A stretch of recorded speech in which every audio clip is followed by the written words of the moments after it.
왜 가정이 중요할까요? 왜 가문이 중요할까요? 이런 인과관계 때문에 그렇습니다. 오늘 나는 내가 중요한 존재잖아요. 오늘 나는 가정에 속해 있어요. 그리고 이 가정은 가문에 속해 있습니다. 오늘 나는 그냥 생겨난 그런 존재가 아니에요. 누가 갑자기 여기서 그냥 생겨났겠어요? 그런 분은 하나님밖에 없죠. 나는 스스로 있는 자다. 스스로 생겨날 수 있는 분은 하나님밖에 없어요. 모든 생명에는 인과관계가 있습니다. 누구나 혈통이 있고 가계가 있고 그 가계의 역사인 족보가 있습니다. 성경도 이 일을 무시하지 않아요. 분명히 합니다. 아브라함의 하나님이 이삭과 야곱의 하나님으로 함께 하십니다. 오늘 내가 속한 가정과 가문 안에 흐르고 있는 시간의 흐름들이 있어요. 내가 속해 있는 가정, 그리고 이 가정에 속해 있는 가문에 흐르고 있는 시간의 흐름. 우린 이것을 뭐라고 얘기해요? 역사라 얘기합니다. 역사는 시간의 흐름인 거예요. 그래서 역사는 중요합니다. 왜 역사가 중요하겠어요? 역사는 뿌리이기 때문에 중요해요. 뿌리는 한 나무의 근본이에요. 뿌리 없는 나무는 없습니다. 그래서 뿌리가 중요한 이유가 개인과 가정과 민족의 정체성이 되기 때문에 중요합니다. 그래서 여러분, 민족 말살 정책을 하는 나라들이 있었어요. 여러분, 이거는요 악한 거예요. 뿌리를 제거하겠다는 거예요. 이거는요 사단적이에요. 악마적이에요. 마귀적이에요. 그래서 사단이 이스라엘을 공격할 때 항상 그랬어요. 뿌리를 지워버리겠다는 거예요. 근데 여러분, 이스라엘이 사단이 이긴 것처럼 온 사방에 퍼져서 나라도 없는 그런 나라가 됐는데, 여러분 1948년에 이스라엘이 다시 생겨났잖아요. 왜 그렇습니까? 아마 그 중세에 있던 어떤 신학자들도 이스라엘이 그렇게 이스라엘의 나라가 생겨날지 아마 아무도 몰랐을 거예요. 그래서 여러분, 이스라엘의 뿌리는 무엇이겠습니까? 어떻게 알 수 있어요? 아브라함, 이삭, 야곱의 하나님이라고 얘기하고 있어요. 그냥 아브라함의 하나님뿐만이 아니라 이삭과 야곱의 하나님에 근거합니다. 그 가문의 역사 속에 있는 하나님을 향한 그들의 신앙이 오늘 이스라엘이에요. 그냥 단순히 아브라함, 이삭, 야곱으로 분리해서 볼 수 있는데, 그것이 아니라 그 가문, 아브라함, 이삭, 야곱의 하나님, 그들과 동일하게 함께 하셨던 그 하나님, 그 가문의 역사가 이스라엘인 거예요. 오늘 나를 넘어 가정과 가문을 세워야 하는 이유가 여기에 있습니다. 이 시대에 제가 생각할 때 교회가 직면해야 할 가장 큰 도전이 저는 여기에 있다고 봐요. 이 시대에. 왜냐하면 지금 시대는 어떤 시대예요? 개인주의, 이기주의, 가상세계 등 모두가 가정과 가문을 세워가기에는 버거운 시대예요. 모든 것이 해체되고 있어요. 버거운 시대입니다. 그래서 다른 어떤 때보다도 가정주일이 소중한데, 개인이 서는 것도 어려운 이때에 가정을 세우는 것, 더 나아가서 요즘 같은 시대 보십시오. 가정이 파괴되고 있어요. 결혼이 없는 세대가 되고 있어요. 이것이 세상의 결이에요. 지금 이 시대의 결입니다. 근데 우리는 다른 결을 가져야 돼요.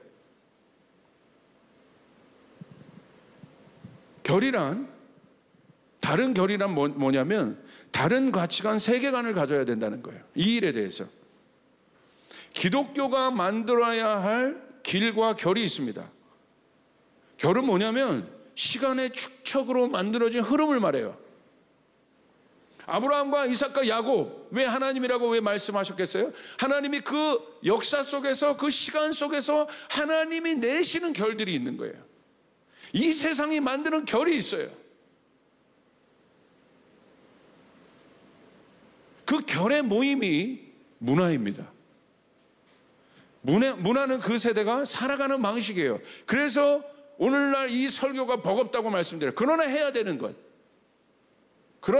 그럼에도 불구하고 우리가 중요하게 이야기해야 되는 이유가 여기 있습니다.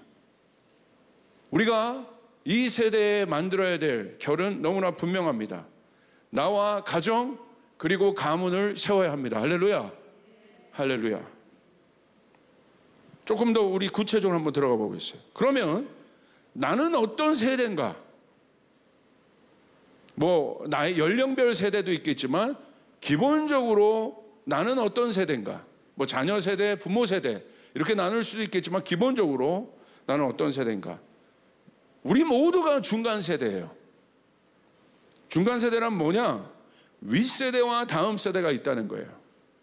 중간 세대인 나는 어떤 세대인가? 우리 모두가 중간 세대라고 했잖아요. 윗세대로부터는 받는 세대고요. 이게 듀얼 아이덴티티가 다 있는 거예요. 아랫세대를 향해서 나는 주는 세대인 거예요. 이게 예외 없어요. 그러니까 중간 세대의 정의를 아셔야 돼요. 나는 받기도 하지만 주기도 해요. 나는 부모이기도 하지만 자녀이기도 해요. 오늘 나는 부모님으로부터 받았고 자녀에게는 흘려보내는 사람으로 우리 모두가 존재합니다. 여기에 우리의 고민이 있어요. 여기에 우리의 고민이 있는 거예요. 나는 오늘 무엇을 받았고 무엇을 흘려보낼 것인가? 흘려보내고 있는가? 가정과 가문이 바로 서기 위해서, 나를 넘어 가정과 가문이 바로 서기 위해서는 반드시 이 지점을 고민해야 합니다. 이 지점을 고민하지 않으면 절대 가정이 세워질 수 없고 더 나아가서 가문이 설 수 없어요. 가문이라고 말한 건 3대 이상의 같은 흐름을 얘기하는 거예요. 윗세대로부터 복과 가치와 의미 있는 일을 받았다면 내가 더없이 좋겠지만, 만약 절대 받지 말아야 할 것들을 받았다면 이는 오늘 나의 삶에 심각한 영향력이 돼요. 오늘 우리가 고민하는 다음 세대가 윗세대로부터 좋은 것을 받았다면 걱정할 것이 없어요. 그러나 받지 않아야 될 것들이 다음 세대로 흘러가고 있다면 심각한 고민을 해야 되는 거예요. 그래서 이 세대가 내린 결론은 뭐냐면 이런 결이 만들어지는 것 같아요. 아유, 관심 두지 말자. 아, 복잡해. 무슨 가정이야, 무슨 가문이야. 관심 두지 마, 관심 꺼. 오직 나에게만 집중하자. 왜냐하면 가족은 나를 넘어선 복잡함이 있어요. 나만 잘 산다고 되는 일이 아니에요. 복잡한 것이 있어요. 그러니까 복잡한 거예요. 나만 잘 서는 어떤 문제가 아니라 다 가족이라는 것이 얽히고 설켜 있거든요. 그 복잡한 거예요. 그러니까 예전엔 그걸 들어가자마자 해결됐는데 지금 이 세대의 풍전 뭐예요? 신경 끄자는 거예요. 그런데 오늘 성경은 이 일을 중요하게 다뤄요. 대표적인 가문을 한번 생각해 봅시다. 다윗과 사울을 한번 생각해 보세요. 다윗을 볼 때 항상 상대적으로 비교되는 사람이 있어요. 그 사람이 누굽니까? 사울입니다. 다윗의 상징성은 뭘까요? 하나님이 세우셨잖아요. 영입니다. 영적인 존재. 사울의 상징성은 뭘까요? 육입니다. 사람의 욕망으로 만들어낸 왕이에요. 우리 안에 똑같이 이것이 있어요. 다윗과 같은 존재, 사울과 같은 존재가 있어요. 영과 육. 그러므로 다윗과 사울을 비교하는데 성경은 보여주는데 이 비교는 영과 육의 사람의 차이를 보여주는 거예요. 영의 사람 다윗과 사울이 비교되는 가장 강력한 특징이 있어요. 공통점은 다윗과 사울 모두 하나님 앞에 죄를 지었다는 거예요. 그런데 해결은 달라요. 다윗은 자신의 죄의 문제를 하나님 앞에 나아가 자복하고 회개했습니다. 그리고 다시 섰습니다. 자, 이게 왜 중요한지를 여러분 보세요. 오늘 다윗의 개인의 문제였지만, 개인 안에 있는 음란의 문제였지만, 그걸 통해서 말도 안 되는 죄를 졌지만, 다윗이 거기서 끝낸 것이 아니라 자기가 하나님 앞에 다시 나아가 자신의 문제지만 다시 나아가 하나님 앞에 자신 스스로가 다시 회복된 존재의 위치에 다시 돌아간 것. 그것이 왜 중요한가? 그리고 사울 또한 죄를 졌어요. 그러나 사울은 회개하지 않아요. 회개의 기회가 있었습니다. 회복의 기회가 있었습니다. 하나님 앞에 나아갈 기회가 있었습니다. 그런데 그것이 사울의 문제로 끝난 것이 아니라 어떻게 끝납니까? 다윗의 문제로 끝나는 것이 아니라 어떻게 끝납니까? 그 회복을 통해서 다윗의 가문 안에 하나님의 축복은 다시 이어집니다. 그러나 사울은 끝나요. 요나단이라는 아들이 있었어요. 얼마나 훌륭한 아들이에요. 제가 생각할 때 다윗보다 훌륭한 아들이에요. 요나단이 전쟁을 못했던 사람입니까? 용사 중에 용사였어요. 요나단이 전쟁하는 장면 여러분 아시잖아요. 적들이 벌벌 떠는 강철 부대였어요. 어마어마한 사람이에요. 리더십 탁월했죠. 성품 탁월하죠. 왕의 자격으로서 흠이 없는 사람이에요. 그 요나단이 어떻게 죽어요? 사울이 전쟁터에서 죽을 때, 아버지가 죽을 때 요나단도 그곳에서 비참하게 죽어요. 자신의 문제로 끝난 것이 아니에요.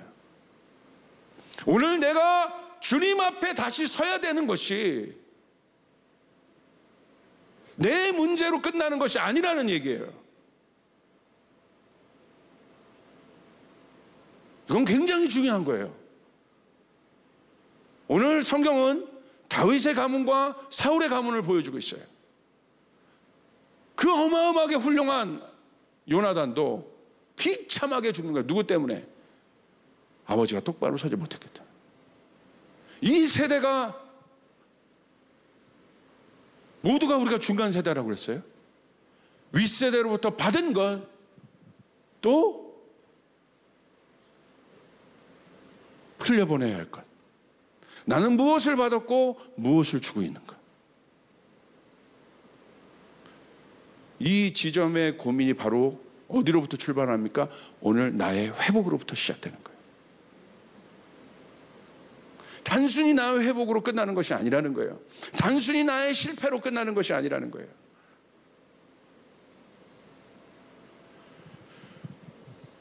그런 다윗에게 하나님 어떻게 하십니까? 축복하세요. 근데 어떤 축복을 주세요? 비록 그가 실패한 죄인이었지만 다시 하나님 앞에 그가 섭니다. 이게 다윗의 위대함이에요. 아담은 실패하잖아요. 아담도 다윗만큼 하나님이 사랑했던 사람이에요. 그런데 아담은 다시 서지 않아요. 어떻게 됩니까? 인류라는 가문이 아담이 다시 서지 않음으로 인해서 어떻게 돼요? 고통을 당해요. 근데 다윗은 어떻습니까? 다윗이 다시 섬으로 인하여 다시 그에게 뭐가 열려요? 축복이 열리는데, 그 축복이 바로 뭐예요? 아까 여러분이 읽었던 이사야서 22장 22절의 축복이에요. 내가 또 뭐라고 돼 있습니까?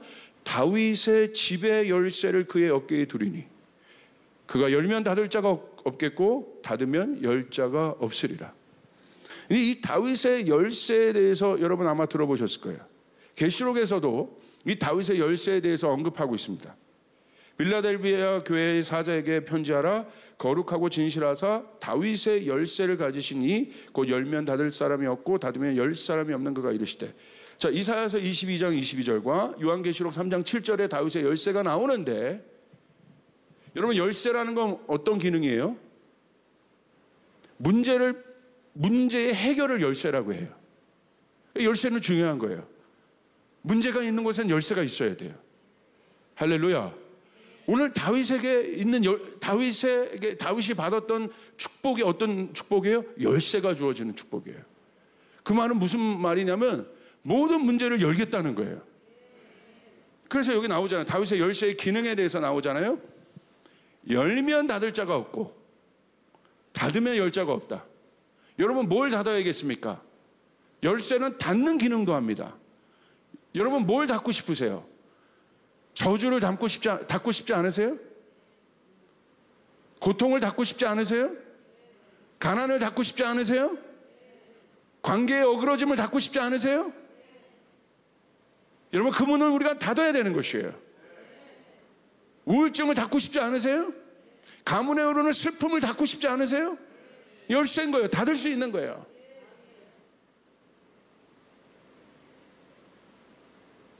나는 무엇을 받았고 무엇을 줘요? 원치 않는 것을 받을 수 있잖아요. 누군가는 닫아야죠. 흘러오고 있는데. 그러나 열 수도 있어요. 여러분 무엇을 열고 싶으십니까? 저는 하늘의 축복을 열고 싶어요. 믿음의 문들을 열고 싶어요. 할렐루야. 복의 문들을 열고 싶어요. 지혜의 문들을 열고 싶어요. 열고 싶어요. 그리고 그것을 받고 다음 세대를 향해서도 그 저주의 문들을 닫고 축복을 열어주고 싶은 거예요. 그것들을 전해주고 싶은 거예요. 여기에 복음의 비밀이 있어요. 다윗은 실패했어요. 그런데 그가 하나님 앞에 돌아갔을 때 실패하고 어떻게 보면 사울보다 나쁜 짓을 많이 한 사람이에요. 그런데 다윗의 위대함은 아담도 못했던 것들을 다윗은 했어요. 그건 뭐예요? 다시 하나님 앞에 섰다는 거예요. 이게 복음의 핵심이에요. 복음은 실패하지 않고 넘어지지 않는 것이 복음이 아니에요. 복음의 핵심은 실패하고 넘어져도 다시 일어날 수 있는 자격이 우리 가운데 있다는 것이에요. 할렐루야. 그것이 은혜입니다. 다윗의 범죄는 절대 용서받지 못할 범죄입니다. 부끄러운 범죄입니다. 그런데 그가 그럼에도 불구하고 하나님 앞에 선 것은 뭐예요? 은혜 때문인 거예요. 하나님 앞에 서는 것이, 나아가는 것이 왜 부끄럽지 않겠습니까? 내가 내 가문, 내가 내 가정, 나의 실패로 끝나는 것이 아니라 그것이 나의 가정에 영향력을 줬다면, 가족 구성원에게 영향을 줬다면 왜 그것이 부끄러운 일이 아니겠습니까? 부끄럽죠. 다윗이 얼마나 부끄러웠겠어요. 자신을 따랐던 자신의 부하들에게 얼마나 부끄러웠겠어요. 가족들에게 얼마나 부끄러웠겠어요. 그 파렴치한 짓을 한 거잖아요. 백성들에게는 얼마나 부끄러웠겠습니까? 그럼에도 불구하고 그가 하나님 앞에 쓴 거예요. 그런데 놀라운 것은 하나님이 하늘문을 다시 여십니다. 할렐루야. 여실 뿐만 아니라 그의 어깨에 열쇠를 두세요. 여러분 아까 그것이 다윗의 열쇠인데 계시록에는 뭐라고 기록되어 있냐면 그냥 다윗의 열쇠라고 표현하고 있는데 이사야서 22장 22절 보세요. 저도 깜짝 놀랐어요. 다윗의 열쇠라고 되어 있지 않고 뭐라고 되어 있습니까? 다윗의 집의 열쇠라고 되어 있어요. 그러니까 오늘 다윗이 받았던 축복은 어떤 축복이에요? 다윗 당대에 끝나는 축복이 아닌 것이에요. 다윗의 집, 다윗의 가문.